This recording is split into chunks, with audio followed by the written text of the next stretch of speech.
returned from a weekend at home, and last week on the floor I spoke about this same topic, and I rise today to again discuss the legislation that's now pending before the United States Senate, a long-term, 5-year reauthorization of the Federal Aviation Administration. I've appreciated the opportunity to work with you and others on the Commerce Committee as we've worked our way through this process. I think we've been at this about 14 months, and the time is for us to bring this to a conclusion. A long-term reauthorization must be a priority, should be a priority as it was of the committee, of our subcommittee, and certainly it should be a priority of this Senate. I'm disappointed to learn just a few moments ago that it appears that the House of Representatives is set to vote on a 1-week extension. I hope that we do not utilize that development in the Senate to delay our consideration and passage of the legislation. Perhaps that's a way for the House next week to finish the work, but as we often do here when there's extra time, we take every moment and a bunch more than what's really available.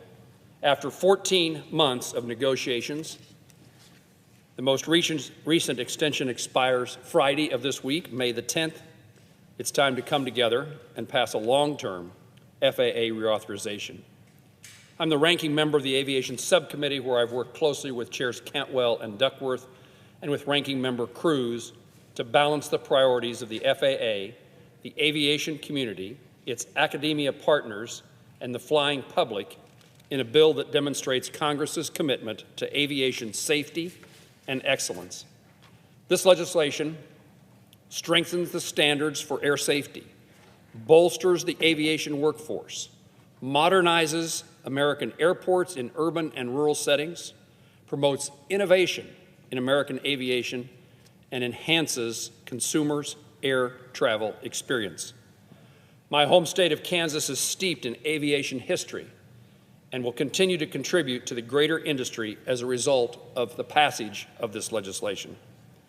The FAA reauthorization safeguards the Essential Air Service program, ensuring that rural communities and small airports are connected to the national airspace system, increasing business and tourism and access to educational opportunities and employment throughout the country, valuable to states like mine, states like Kansas.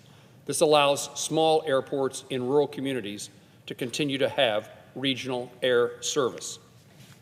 Previous FAA reauthorization bills created the Aviation Workforce Development Grant Program, aimed at strengthening the pool of pilots and aviation maintenance workers.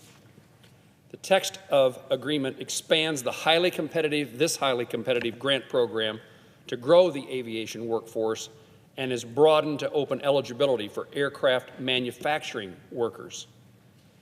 Whether you're an airline looking for a pilot or an airplane manufacturer looking for a worker, there is great demand in our country for those who have that technical capabilities, that engineering experience, and those who love the joy of flying. Bolstering this grant program means increased competitiveness, which only drives innovation and will create more opportunities and economic development for our state and my colleagues' states. Every place you go, people are looking for workers. We are known as the place in which aviation is king. Aerospace is a driving force in our country. A workforce is critical to its future. Similarly, this bill encourages research on how best to introduce emerging aviation technologies into airspace, including electric propulsion and hypersonic aircraft. As the air capital of the world, Kansas is the leader in new aviation research, development, and technologies. These are significant components of our educational system in our community colleges, technical colleges, and our universities. This legislation also provides a unique opportunity not only to address current demands of the industry, current technological needs, but also to address the future ones.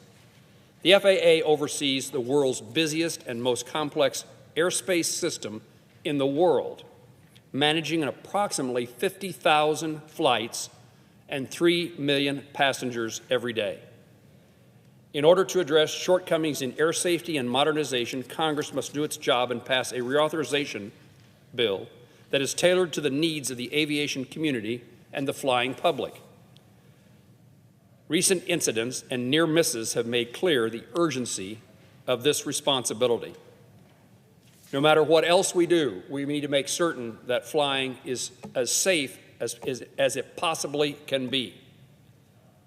This bill also makes considerable investment in modernization of the National Airspace System and FAA's systems for oversight. As air traffic increases and new manned and unmanned aviation technologies are deployed, this bill provides essential updates to the FAA and to the NTSB's regulatory mandate. This bill addresses the need for additional numbers of air traffic controllers. With an eye toward the future of aviation, this bill invests extensively in research and development around advanced materials, including at Wichita State University, innovative fuels research, and emergent aviation technologies. The bill equips the FAA to meet its mission, to provide a safe and efficient operating environment for civil and commercial aviation in the United States. Beyond innovative safety and workforce solutions, the bill provides the aviation industry, academia, and regulatory agencies with resources needed to maintain and extend America's leadership in aviation. The path to a long-term FAA reauthorization has not been easy, nor has it been a short one, but this critical legislation can no longer take a back seat.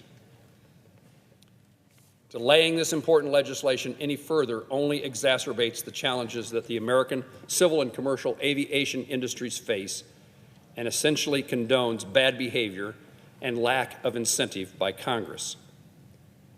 Madam President, I hope that we do not use, if the House does pass a short-term extension, I hope we do not use it as an excuse not to proceed further today, tomorrow, and Friday to complete our work. It is time we come together. It is time we get this bill done. It is past time for us to come together and get this bill done. The flying public and our aviation industry partners want it, and our country and our citizens deserve it and need it. Madam President, I yield the floor.